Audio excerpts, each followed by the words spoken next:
We found Vontel. Okay? We found him. And I know what you're thinking.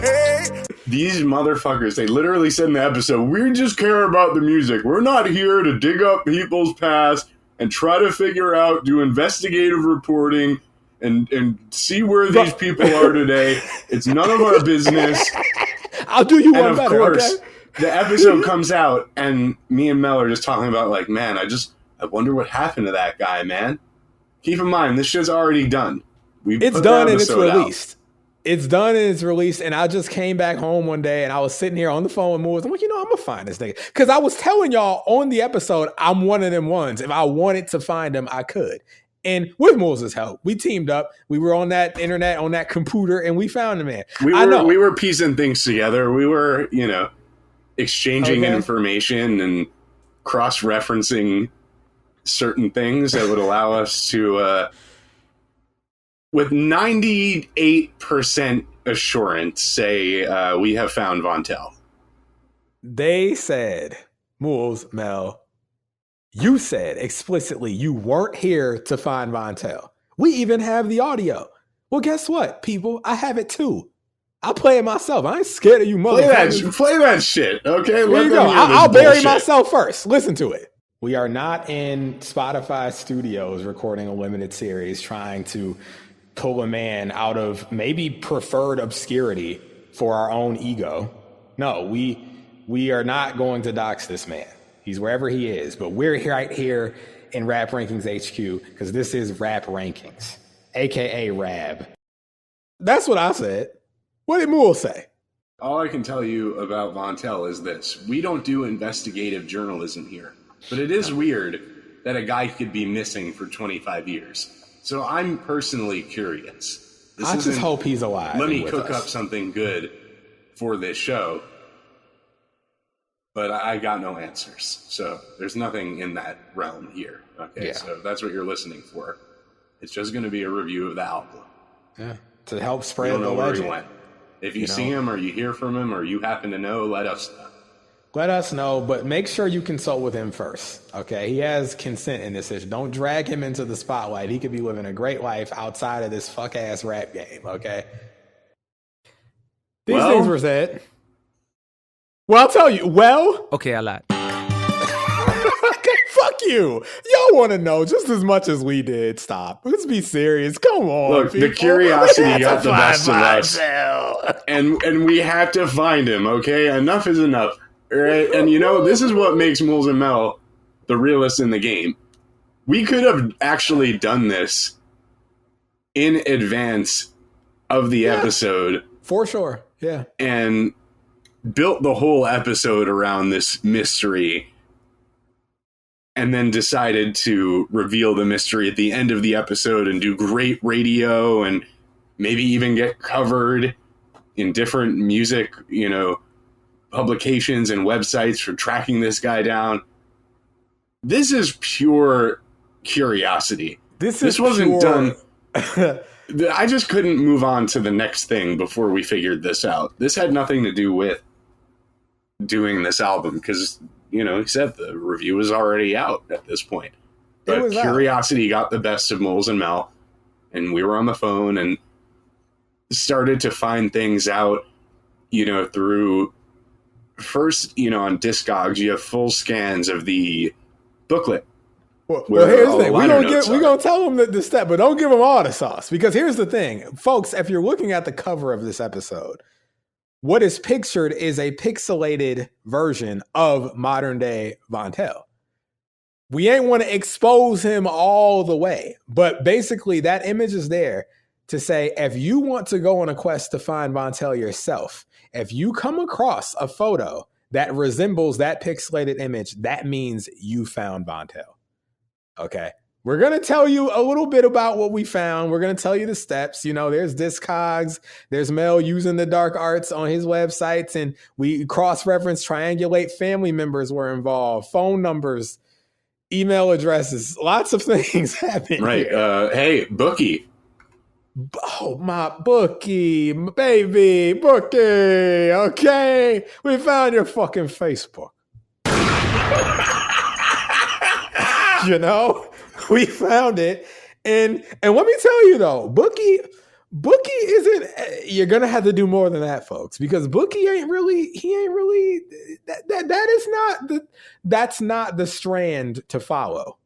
If you want to find there's information that you can glean from Bookie. Yes, there's information there, but it's not as easy as going to Bookie's, finding Bookie's Facebook and snooping around his Facebook. Oh, and by the way, guys, Bookie's doing great. In fact, everyone involved in this album, that on our path to finding Vontel, we kind of came to find out, like, everyone's doing all right. Like, everybody seems to be, from different producers that were on that album to many of the features, everyone seems to be doing their thing, either still making music or just doing it all right.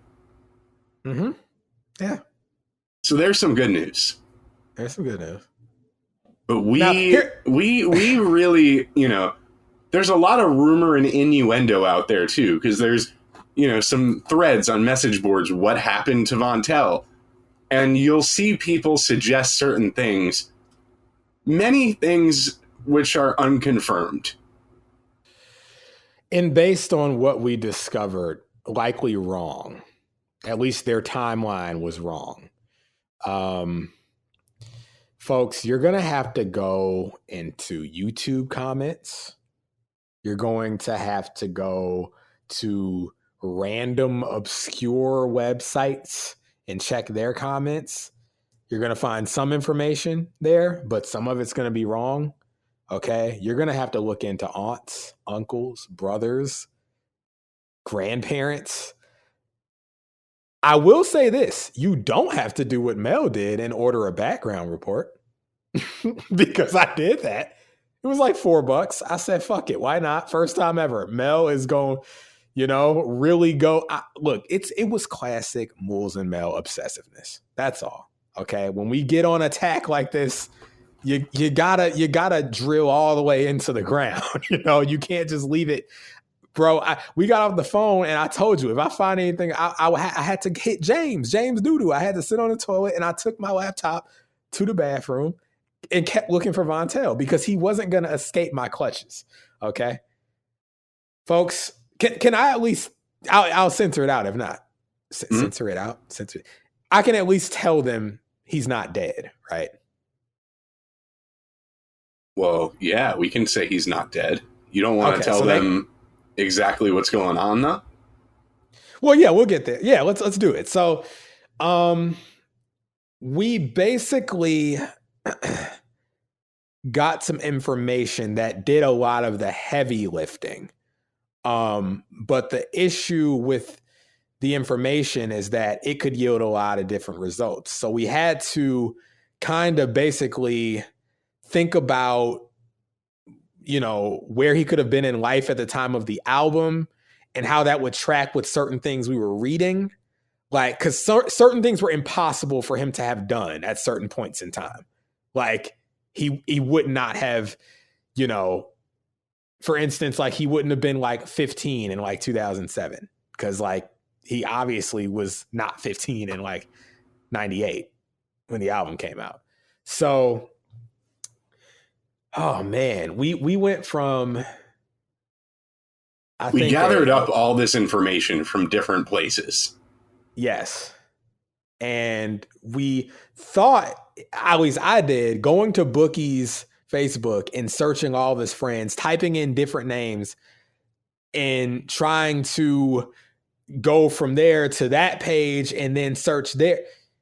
It was yielding nothing, which made me think that maybe I had the wrong guy, but I had the right guy. It's just that Bookie is not seemingly in contact with Vontel like that. No, but what was interesting was he was in contact, it seemed, with members of Vontel's family, as well as collaborators from this album. Well, his family, it didn't seem to be the case, but collaborators, absolutely. There were definitely collaborators. Or no, we found the family members, but through the family members, we're not able to find Vontel. Exactly. That's what was the deal with the family members. Okay. Listen, folks, I was reading obituaries. Okay. We had to first make sure he wasn't dead. Yes. Which we were able to confirm. Right. I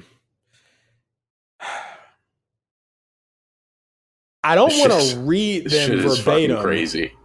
I don't want to read them verbatim because then they could just like Google it. I'll just give you a summary, essentially. Okay, that works. That works. Of what happened. So, when was this? In 2016 or 2017?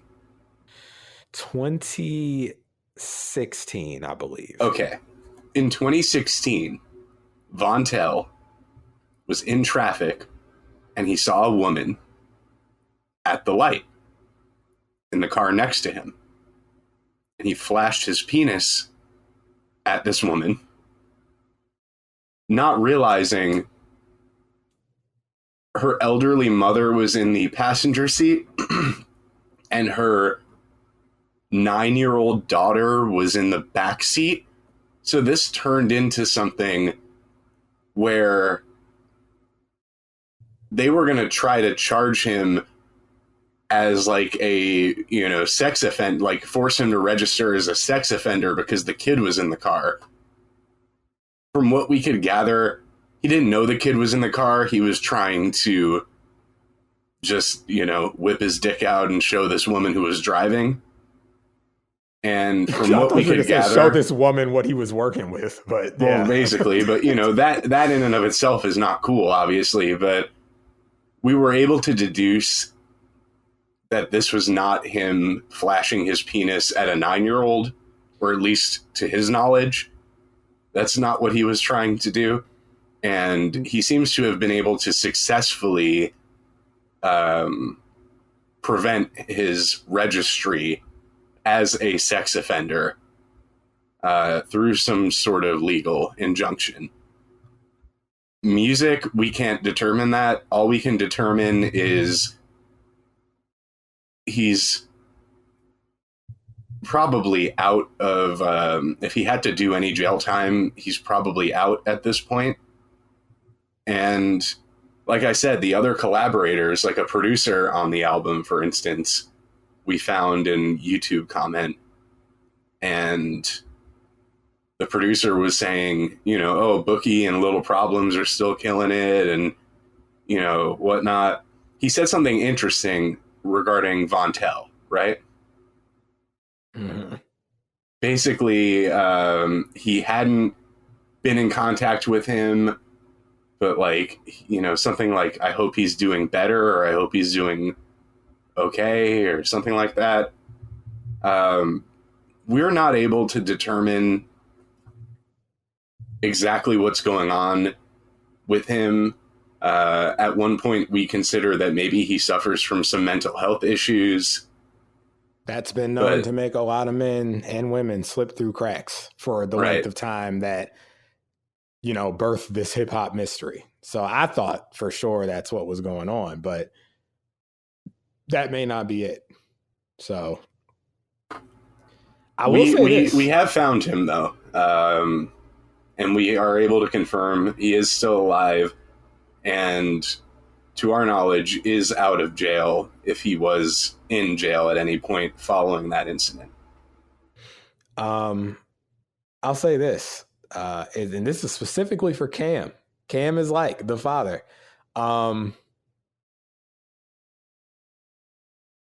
You helped.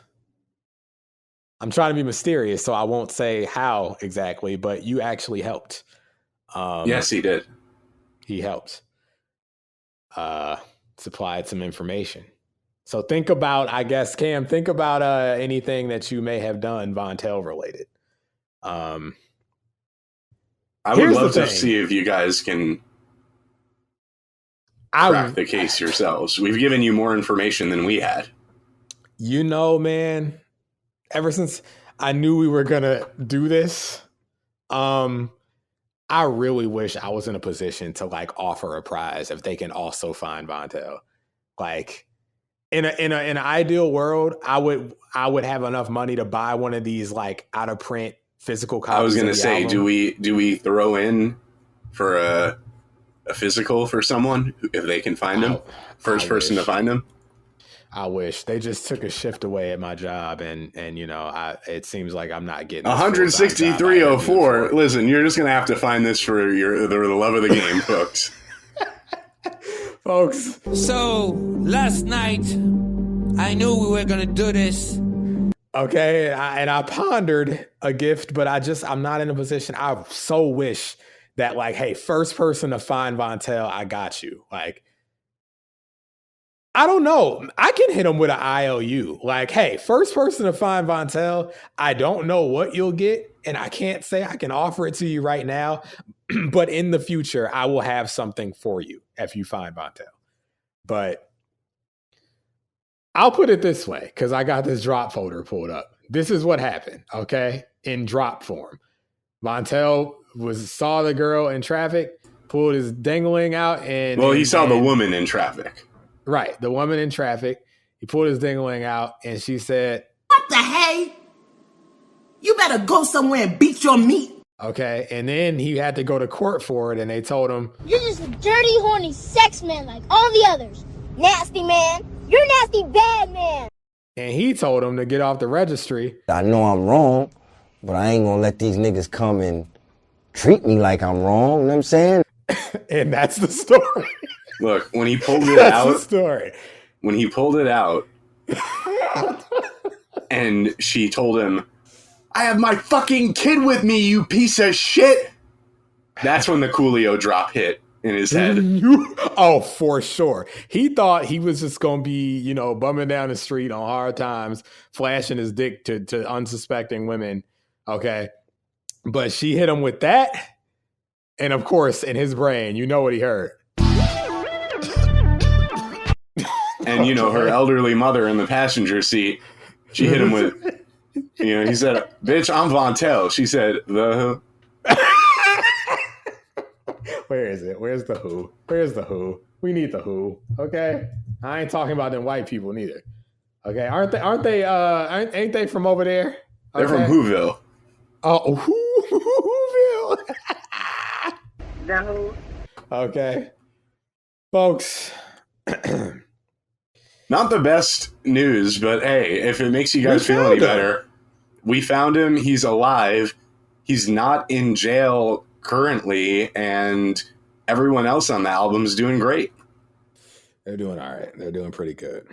And listen, I hope you don't think we're making light of the situation. There's nothing light about it. In fact, I remember, if I didn't speak about it on the show before, in LA, when we were visiting, my dad, my stepmom, and I back in the mid-2000s, we were on some street in LA, and this nigga just took his dick out and just started peeing in like the median of the street. And it wasn't pleasant. Don't nobody want to see that. Well, Vontel was in the car. We know that. So he was driving. Wait, no, he wasn't driving. I thought he was walking. Oh, was he walking? Yeah, and she was walking. And she was just at a light. Yeah, she was at the light and he was walking. Got you. Okay, so he was walking. I thought they were both driving and he pulled it out, while in the driver's seat. That's how I saw it in my head this whole time. Oh, that's crazy. Oh, so you thought he was... Yeah. That changes things a little bit. Oh, does it? A little bit, yeah. I feel like he'd be able to see the kid more from the street looking at the car sideways. All right, we're going to drop it. We're going to drop it for now. Mel, hit Drop It by Melvin Birch. Oh, wow. From the unsuccessul album. And then hit the Corey Graves Carmella drop before the vocals kick in. Let's get a 2024 remaster podcast exclusive, That's fair, because, hey, folks, on the Now That's What I Call Crying Volume 1 mix, there's a Melvin Birch song, a good one, The Projectionist, from the also unsuccessful but very good album, Will We Play in Peoria, okay? Mel, your own song makes you cry? I mean, I wrote it. Why shouldn't it, I know where my emotions were. But anyway, we're going to play this Drop It, which is a hit, apparently, to people who like that album. Hit? But, yeah, people like that song. But all right. Well... cue up the Corey Graves and Carmella, and we can get to these calls. It's no longer about Moles and Mel. Now it's finally about these fucks. That's right. These fucks that we love so much. All right, so here we go. Hi guys. Okay, we're gonna stop with this and we're gonna talk about something else. Hi guys. Okay, we're gonna stop with this and we're gonna talk about something else. Okay. I got to make my way out the industry, and I did. Found my way to a different industry, the podcast industry, where things are slightly better, but I'm still disrespected every day. So, what can you do? Whatever. Not by the Rab universe, though. They respect me. Okay. I hope. All right. Lost and Found.